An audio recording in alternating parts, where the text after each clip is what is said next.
கத்த போகிறேன். அடுத்ததாக நான் காகம் மாதிரி கத்த போகிறேன். கா கா கா கா கா.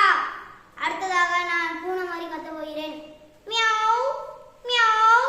அடுத்ததாக நான் ஓநாய் மாதிரி கத்த போகிறேன். அவு அவு. அடுத்ததாக நான் கிளடி மாதிரி பேச போகிறேன். அப்பா வேணாண்டி, அந்த கம்பை எடுத்துதாப்பா. அடுத்ததாக நான் கிளி மாதிரி கத்துவேன். கீ கீ கீ கீ. அடுத்ததாக நான் நாய்க்குட்டி மாதிரி கத்த போகிறேன்.